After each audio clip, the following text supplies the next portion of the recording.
الحمد لله رب العالمين والعاقبة للمتقين والصلاة والسلام على سيد الأنبياء والمرسلين وعلى آله وأصحابه أجمعين. أما بعد فأعوذ بالله من الشيطان الرجيم. بسم الله الرحمن الرحيم. يا أيها الذين آمنوا اتقوا الله ولتنظر نفس ما قدمت لغد واتقوا الله إن الله خبير بما تعملون. صدق الله العظيم. وقال النبي صلى الله عليه وسلم: أحب الأعمال إلى الله أدومها وإن قل، أو كما قال عليه الصلاة والسلام.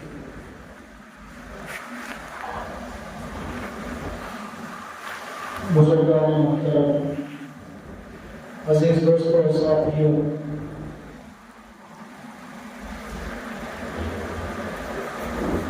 اللہ رب العزت نے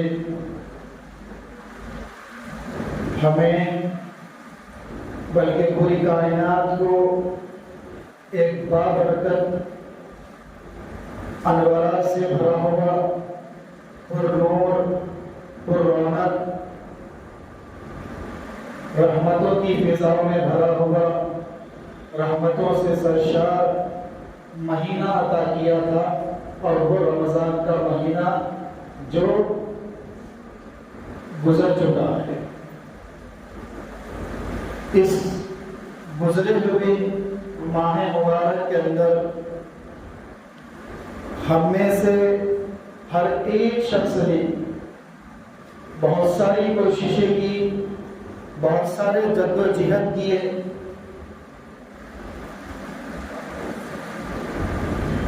روزے رکھ کر کے کوشش کی اللہ کو راضی کرنے کے لیے، تراویح پڑھ کر کوشش کیے، تسبیحات اور ذکر کر کے کوشش کیے، اپنے مالوں کی زکوٰۃ نکال کر کے کوشش کیے، غریبوں، مسکینوں، بیواؤں اور یتیم بچوں کو اپنے مالی اعتبار سے تعاون کر کے کوشش کیے، مدارس کے اندر اپنی زکوٰۃ اور عطیات کی رقم دے کر کے کوشش کیے. اللہ ہم سب کی تمام کوششوں، تمام عبادتوں، تلاوت، ذکر، روزے، تراویح، قرآن مجید کی تلاوت، تمام عبادتوں کو اللہ قبول فرمائے. اور بہت سارے ایسے بھی ہیں جنہوں نے اس مقدس مہینے کے اندر بھی ویسے ہی زندگی گزاری جیسے 11 مہینوں میں گزارتے ہیں. تو رمضان کا آنا نہ آنا ان کے لیے برابر تھا. اور کچھ لوگ ایسے ہیں جو رمضان کے آنے کے بعد عبادت تو کرے لیکن تھوڑی، کبھی دل میں آیا روزہ رکھ لیے، کبھی چھوڑ دیے، کسی روزے کو بڑا سمجھ کر رکھ لیے، کسی روزے کو چھوٹا سمجھ کر چھوڑ دیے.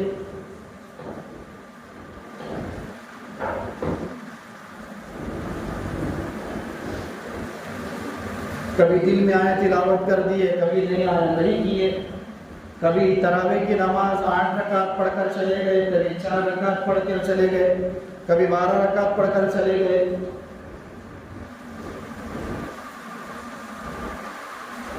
تو رمضان تو سب کا گزر گیا. جس نے مکمل اپنے آپ کو عبادات کے اندر کھپایا اس کا بھی رمضان گزر گیا. جنہوں نے اپنے آپ کو مکمل طور پر نہیں بلکہ آدھا ادھورا جو ہے اپنے آپ کو رمضان کے مہینے میں لگایا اس کا بھی رمضان گزر گیا. اور جس نے اس مہینے کی کوئی قدر نہیں کی، کوئی روزہ نہیں رکھا، نمازیں نہیں پڑھی، جیسے پچھلے دنوں میں صرف جمعہ کو جمعہ نماز ادا کرتا تھا، اس ماہ مقدس کے اندر جو گزر گیا ویسے ہی اس نے زندگی گزاری ہے، 1 مہینہ ویسے ہی وہ رہا ہے، تو اس کا بھی رمضان گزر گیا۔ لیکن جنہوں نے عبادت کی ہے، جنہوں نے اللہ کو راضی کرنے کی کوشش کی ہے، ان کا بیڑا پار ہو گیا۔ وہ بہت سارے اپنے نام اعمال کے اندر نیکیوں کے خزانے کو جمع کر لیے، نیکی نہیں، نیکیوں کا خزانہ۔ کیونکہ رمضان میں تو ہر اجر کا، ہر ثواب کی جو ہے کوانٹٹی بڑھ جاتی ہے، 70 گنا بڑھا دیا جاتا۔ یہ بھی ایک تعداد بتائی گئی ہے، ورنہ جو گزر گیا مہینہ ماہ رمضان کے اندر، جیسے انسان کا تقویٰ ہوتا ہے، جیسے انسان کی نیت ہوئی ہے، اسی کے مطابق اللہ اس کو اجر عطا فرماتا ہے۔ بہرحال تو اب رمضان کے ختم ہونے کے بعد اب ہمیں کیا کرنا چاہیے، کن کاموں کو کرنا ہے اور کن کاموں کو نہیں کرنا۔ سب سے پہلے ہم اپنے ذہنوں میں بٹھا لیں کہ رمضان کا مہینہ ختم ہوا ہے، نیکیوں کا مہینہ نہیں، نیکیاں نہیں ختم ہوئی۔ ہم رمضان کے مہینے میں عبادت کرتے تھے اللہ کی، وہ اللہ آج بھی ہمارے ساتھ ہے۔ ہم رمضان کے مہینے میں تلاوت کرتے تھے قرآن مجید کی، وہ قرآن مجید آج بھی ہمارے ساتھ ہے، موت تک ہمارے ساتھ رہے گا، قیامت تک ساتھ رہے گا۔ تو یہ 1 مہینے کے جانے کے بعد اگر ہم دوبارہ گناہوں کی طرف لپٹ رہے ہیں، دوبارہ گناہوں کی طرف اپنے قدموں کو پیچھے لے جا رہے ہیں، تو یاد رکھیے جتنی نیکیاں آپ نے کی ہوگی وہ ساری کی ساری بیکار ہو جائیں، ختم نہ کریں۔ جتنی محنت مشقت کے ساتھ پوری گرمی کے اندر، سخت گرمی کے اندر روزے ہم نے رکھے ہیں، اللہ کے لیے رکھے ہیں، تو جس اللہ کے لیے ہم نے رمضان میں روزے رکھے تھے، وہی اللہ آج بھی ہمارے ساتھ موجود ہے، وہی اللہ کے احکامات آج بھی ہمارے ساتھ موجود ہیں۔ دیکھیے جو چیز پہلے سے جائز اور حلال ہے وہ رمضان کے اندر بھی حلال رہے گی، رمضان کے بعد بھی حلال رہے گی۔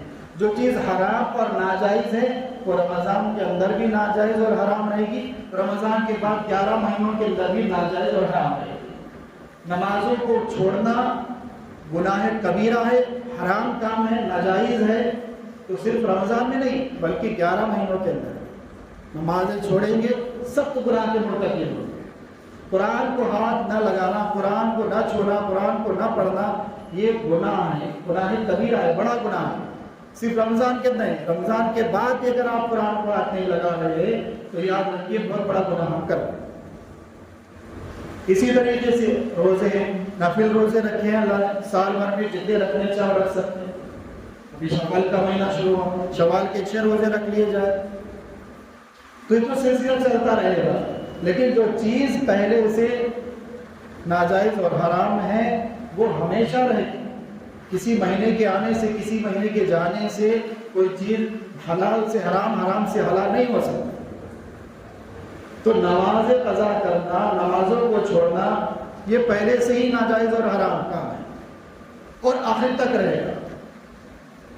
تو جنہوں نے رمضان کے اندر عبادتیں کی ہیں، اللہ کو راضی کرنے کی کوشش کی ہے، وہ کیا کرے؟ 11 مہینوں کے اندر بھی اپنے آپ کو اللہ کی عبادت میں لگانے کی کوشش کرے۔ یہ 1 مہینہ جو آتا ہے، 30 دن جو ہمیں دیے جاتے ہیں ہر سال، یہ کیوں دیے جاتے ہیں؟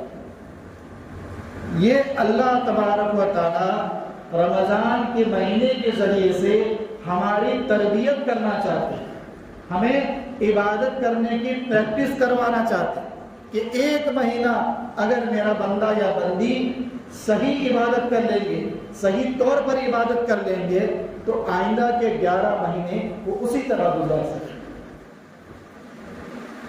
لیکن اگر 1 مہینہ بھی ہم نے صحیح سے نہیں گزارا، یہ جنہوں نے صحیح سے نہ گزارا ہو، تو ان کے لیے پھر آگے 11 مہینے ان کے لیے سدھرنا، راہ راست پر آنا بڑا مشکل کام ہوگا۔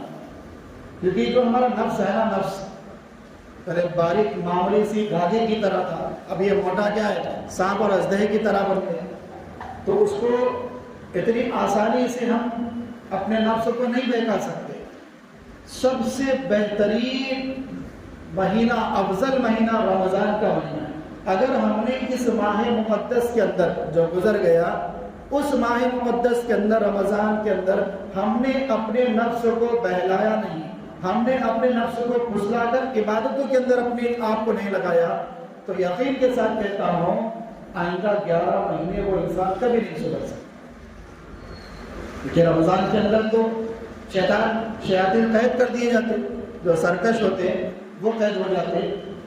اب شیطان قید ہوا، اس کے بعد بھی اگر انسان نماز نہیں پڑھ رہا ہے تو اب کون سا شیطان آ گیا؟ سوچنے والی بات۔ اب یہ ہمارے نفس کا شیطان ہے، خود ہماری ذات ہے یہ دل کے اندر، جو انسان اپنے دل میں جو کام آ رہا وہ کر رہا نا، تو یہ ہے نفس۔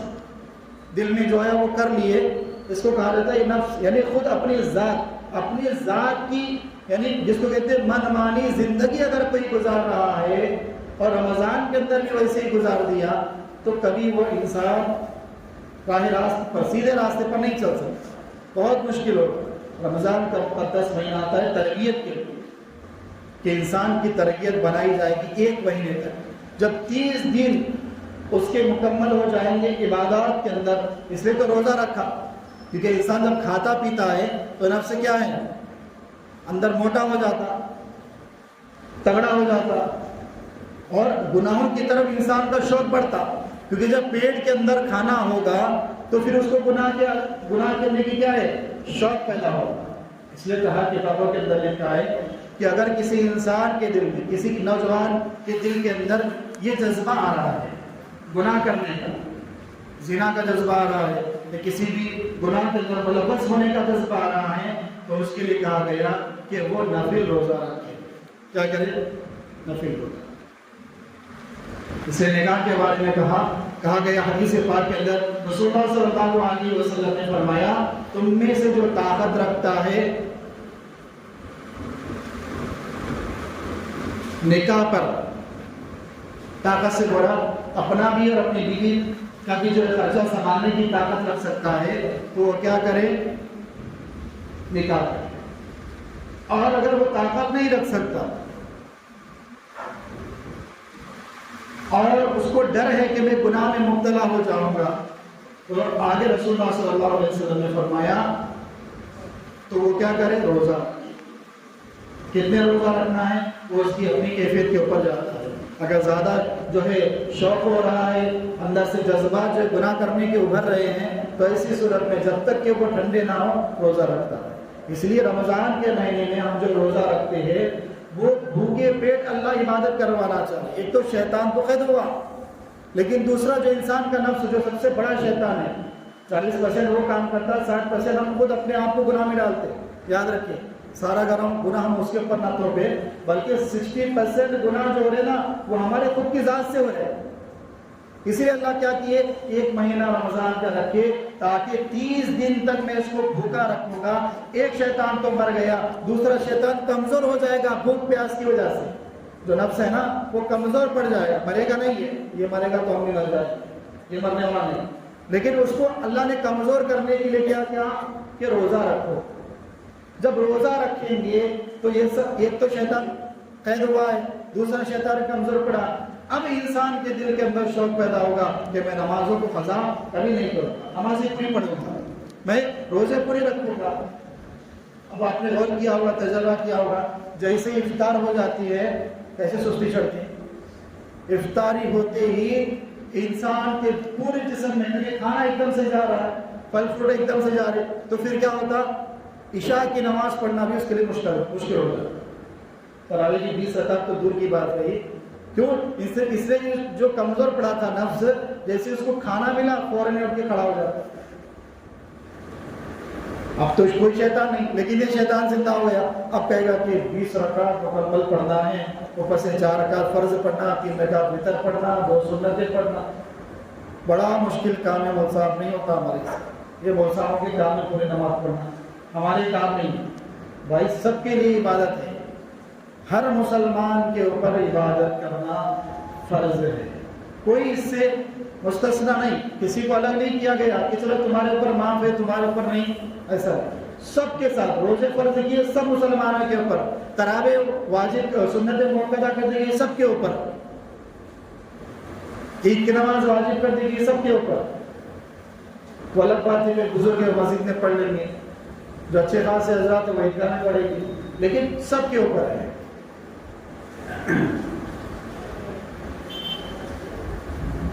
تو یہ رمضان کا مہینہ جو گزرا ہے اس کے اندر ہم نے بہت ساری عبادتوں کو کیا ہے، تو ان عبادتوں کو ضائع نہ کریں۔ علامہ ابن تیمیہ رحمۃ اللہ علیہ فرماتے ہیں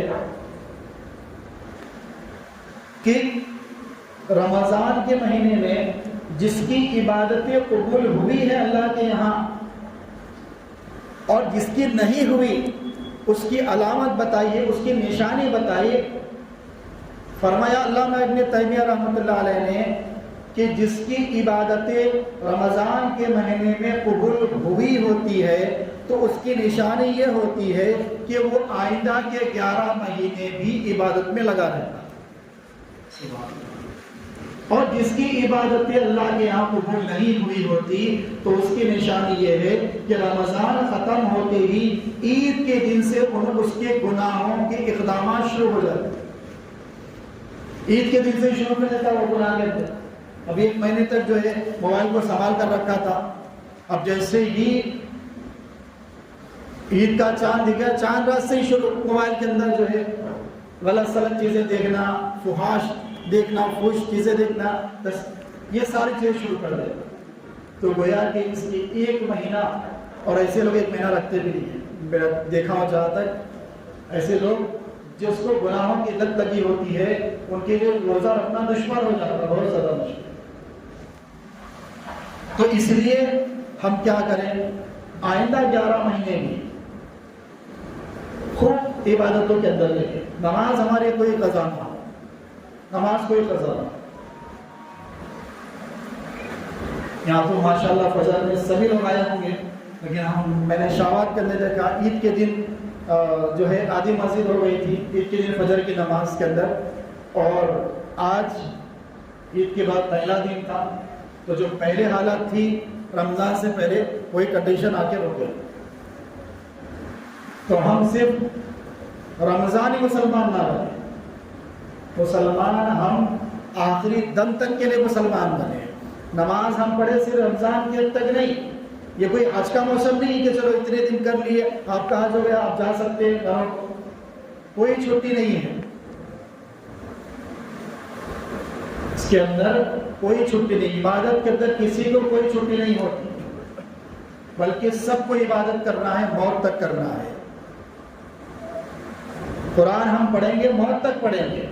دنیا میں سب سے عظیم ترین کتاب کون سی ہے؟ قرآن مجید ہے، اور اسی کتاب سے ہم جو ہے غفلت اور لاپرواہی میں پڑھیں، آپ پر خود بھی سمجھے اور اپنے گھر والوں کو بھی سمجھائے، گھر کی خواتین کو سمجھائے کہ قرآن کھولو، کم سے کم آدھا صفحہ پڑھ لو، 1 صفحہ پڑھ لو۔ اس لیے میں حدیث جو بھی آپ کے سامنے ذکر کی، احب الاعمال الی اللہ ادومها وان قل، رسول اللہ صلی اللہ علیہ وسلم نے فرمایا کہ تمہارے تمام عملوں میں، تمہارے تمام کاموں میں سب سے بہترین اللہ کو وہ کام پسند ہے جو تھوڑا ہو لیکن روزانہ ہو، تھوڑا ہو لیکن روزانہ پابندی سے ہو، دائمی ہونا چاہیے، روزانہ ہونا چاہیے۔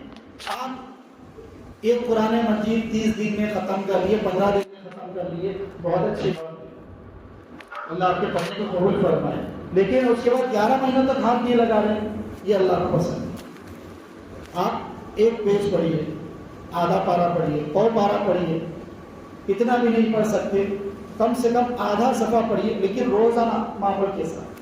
فجر کی نماز پڑھ کر جو ہے نا پڑھ لیے، یا ظہر میں پڑھ لیے، عصر میں پڑھ لیے، مغرب میں یا سونے سے پہلے پڑھ لیے، لیکن روزانہ ہونا چاہیے، چھوٹا نہیں، یہ اللہ کو پسند ہے۔ آپ نے 10 دن میں قرآن ختم کر لیے، اس کے بعد قرآن کو ہم ہاتھ ہی نہیں لگا رہے، یہ اللہ کو پسند ہے۔ اللہ کے نزدیک وہ عمل محبوب ہے جو روزانہ ہو، تھوڑا ہی سے لیکن روزانہ ہونا چاہیے، یہ اللہ کو محبوب ہے۔ تو ہم کیا کریں، نماز تو ہمیں پڑھنا ہی ہے، اگر ہم رمضان کے مہینے میں جن نوافل کا اہتمام نہیں کر سکتے تھے کوئی بات نہیں، نوافل کریں گے، اچھا نہیں کریں گے کوئی گناہ نہیں، لیکن فرائض اور سنتوں کا اہتمام کرو۔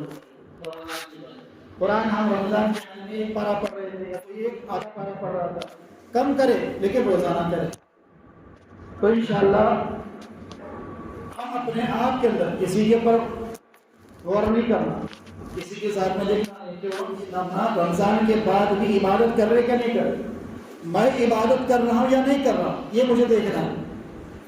علامہ ابن تیمیہ رحمۃ اللہ علیہ کا جو قول ہے، جو ارشاد فرمائے کہ کسی کی عبادت کی مقبولیت کی یہ نشانی ہے، رمضان کے عبادتوں کی مقبولیت کی یہ نشانی ہے کہ وہ رمضان کے بعد بھی عبادت میں لگے، تو سمجھنا چاہیے کہ اس نے رمضان میں جو عبادت کی ہے وہ اللہ کے ہاں قبول ہوتے ہیں۔ لیکن اس کا معیار، یہ جو بات بتائی گئی ہے، یہ اپنے اوپر فٹ کرے، کسی دوسرے پر فٹ نہ کرے۔ میں اپنے اوپر فٹ کروں گا کہ میں رمضان میں اتنی عبادت کر رہا تھا، ابھی میں کر رہا ہوں یا نہیں کر رہا ہوں، میں اپنے اوپر فٹ کروں گا۔ آپ اپنے اوپر فٹ کریں کہ میں رمضان میں اتنی عبادت کر رہا تھا، اب وہ عبادت کر رہا ہوں یا نہیں، اگر کر رہے ہیں آپ تو انشاءاللہ آپ کی ساری عبادتیں جو رمضان میں آپ نے کی تھی اللہ نے اس کو قبول کر لیا۔ اگر نہیں کر رہے ہیں تو پھر اللہ کے سامنے روئے، اللہ کے سامنے گر جائے، اللہ سے معافی مانگے۔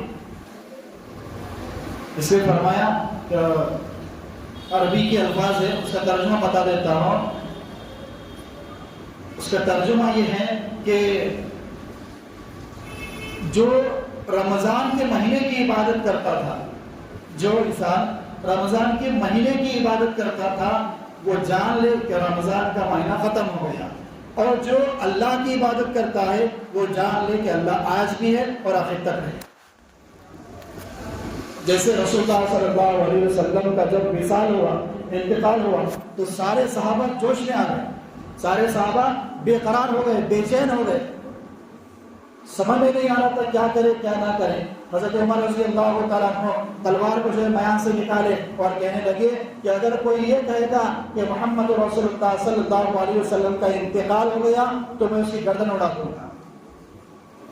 ایسے وقت میں جبکہ سارے صحابہ جو ہے مدہوش تھے، سارے صحابہ کے دل میں ایسا صدمہ تھا کہ ان کو یقین نہیں ہو رہا تھا کہ حضور کا انتقال ہو سکتا ہے۔ تو ایسے وقت میں پورے صحابہ کو سنبھالنے والے اس وقت اکیلے صحابی حضرت ابو بکر صدیق رضی اللہ تعالیٰ عنہ تھے، وہ کھڑے ہو گئے، اور اس وقت حضرت ابو بکر صدیق جو ہے کئی سفر پر گئے ہوئے تھے، معلوم ہوا فوراً جو ہے گھوڑے کو دوڑاتے ہوئے مدینہ آئے، مسجد نبی کو پہنچتے ہی رسول اللہ صلی اللہ علیہ وسلم کی پیشانی پر بوسہ دیا اور کہا کہ میرے ماں باپ، یا رسول اللہ میرے ماں باپ آپ پر قربان ہو۔ پھر کھڑے ہو گئے منبر کے اوپر، تمام صحابہ سے کہا، قرآن کی آیت کی تھی أَفَإِنْ مَاتَ أَوْ قُتِلَ انقلبتم عَلَىٰ أَعْقَابِكُمْ، اس کے اندر کہا گیا کہ یہ آیت تو پہلے اتر چکی تھی، لیکن جب حضرت ابوبکر صدیق رضی اللہ تعالیٰ عنہ یہ آیت پڑھ کر صحابہ کو سنا رہے تھے تو صحابہ کہہ رہے تھے ہمیں ایسے محسوس ہو رہا تھا کہ یہ آیت آج ہی نازل ہوئی ہے۔ حضرت ابوبکر صدیق رضی اللہ تعالیٰ عنہ کھڑے ہو گئے اور تمام صحابہ کو جو ہے خطاب کرتے ہوئے فرمایا کہ اے صحابہ کان کھول کر سن لو، جو اللہ کی عبادت کرتا تھا وہ جان لے کہ اللہ ہمیشہ ہے اور ہمیشہ رہے گا، اور جو محمد صلی اللہ علیہ وسلم کی عبادت کرتا تھا وہ جان لے کہ محمد صلی اللہ علیہ وسلم اس دنیا سے رخصت فرما چکے ہیں، اس دنیا سے پردہ فرما چکے ہیں، لیکن جو اللہ کی عبادت کرتا تھا وہ جان لے کہ جو اللہ پہلے تھا وہ آج بھی ہے اور ہمیشہ رہے گا۔ تب جا کر صحابہ کرام تھم گئے، تب جا کر ان کو ہوش آیا۔ حضرت عمر نے بھی جو اپنی تلوار کو پھینک دیے اور عقل سمجھ میں آ گئی کہ ہم اللہ کی عبادت کرتے تھے، تو اسی طریقے سے ہم رمضان کی عبادت نہیں کرتے تھے بلکہ رمضان کے اندر اللہ کی عبادت کرتے تھے. تو جو اللہ رمضان میں تھا وہ اللہ آج بھی ہے اور وہ اللہ ہمیشہ رہے گا. تو ہم اللہ کی عبادت کرتے رہیں جیسے رمضان میں کرتے تھے. اتنا نہیں ہو سکتا, تھوڑا کم کر لے, لیکن عبادت کو اپنی کنٹینیو کرے, جاری رکھیے. انشاءاللہ اللہ اس پر اجر و ثواب عطا فرمائے گا اور آپ کی ہوئی رمضان کے اندر تمام عبادتوں کو اللہ قبول فرمائے گا. آخر میں دعا گو ہوں کہ اللہ میری بھی ماہ مبارک کے اندر کی ہوئی تمام عبادتوں کو قبول فرمائے اور آپ کی بھی کی ہوئی تمام عبادتوں کو اللہ قبول فرمائے. آمین. وآخر دعوانا الحمدللہ رب العالمین.